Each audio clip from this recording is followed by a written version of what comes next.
नमस्कार दोस्तों, आज हम इस वीडियो में आपके साथ डिस्कस करेंगे कार्बोराइजिंग फ्लेम के बारे में।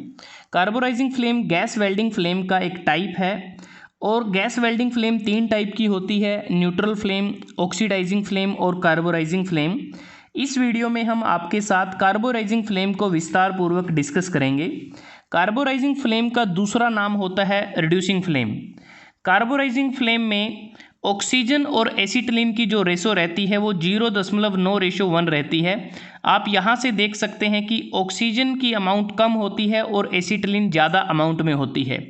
मतलब कि कार्बोराइजिंग फ्लेम में एसिटिलीन की अमाउंट ज़्यादा होने के कारण इसमें अलग से एक तीसरा कोन बन जाता है जिसे हम इंटरमीडिएट फ्लेम फीडर कहते हैं। वैसे अगर हम कंपेयर करें न्यूट्रल और ऑक्सीडाइजिंग फ्लेम के साथ, न्यूट्रल और ऑक्सीडाइजिंग फ्लेम में दो कोन होते हैं, एक इनर कोन होता है, दूसरा आउटर इन्वेलप होता है। लेकिन कार्बोराइजिंग फ्लेम में एसिटिलीन ज़्यादा अमाउंट में होने के कारण इनर कोन और आउटर ब्लू फ्लेम के बीच में एक तीसरा कोन बनता है जिसे हम इंटरमीडिएट फ्लेम फीडर या फिर एसिटिलीन फीडर भी इसको बोल सकते हैं। कार्बोराइजिंग फ्लेम के केस में आयरन कार्बाइड प्रोड्यूस होती है जिसके कारण स्टील और आयरन में केमिकल चेंज भी आता है और इस फ्लेम का प्रयोग हम उन मेटल्स के साथ नहीं कर सकते जो कार्बन को एब्जॉर्व करते हैं, क्योंकि कार्बोराइजिंग फ्लेम के केस में जो इनर कोन होता है वहाँ पर अनबर्न्ट कार्बन वहाँ पर प्रेजेंट रहता है।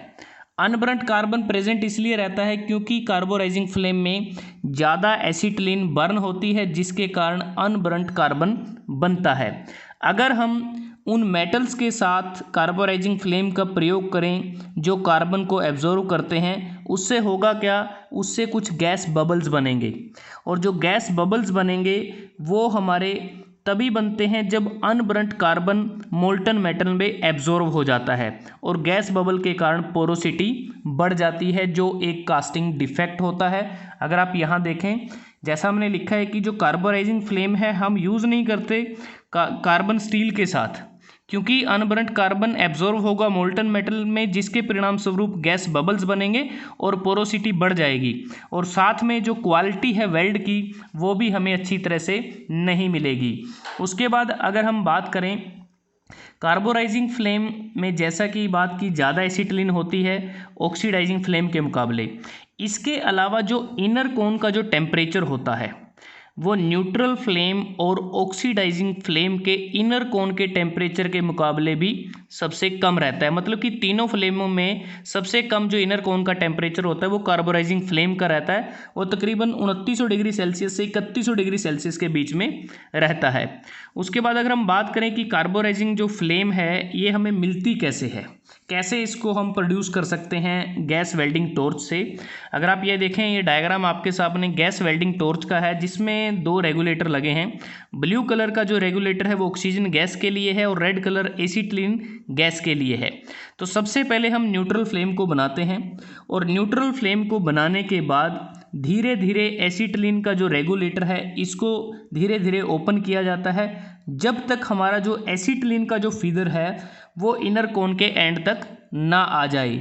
या कह सकते हैं कि हम एक वॉल्यूम एसिटिलीन गैस का लेते हैं, उसके बाद स्लाइटली थोड़ा सा कम 1 वॉल्यूम से ऑक्सीजन का हम इसमें लेते हैं। जो इनर जो कोन होता है वो बिल्कुल ब्लूइश ल्यूमिनियस कोन होता है वाइट कलर का, और इसी प्रकार जो इंटरमीडिएट जो फ्लेम फीडर होता है वो भी वाइटिश होता है और जो आउटर एनवेल्प होता है वो ब्लू कलर का होता है। अब बात करते हैं कि किस किस मटेरियल को हम कार्बोराइजिंग फ्लेम की मदद से वेल्ड कर सकते हैं।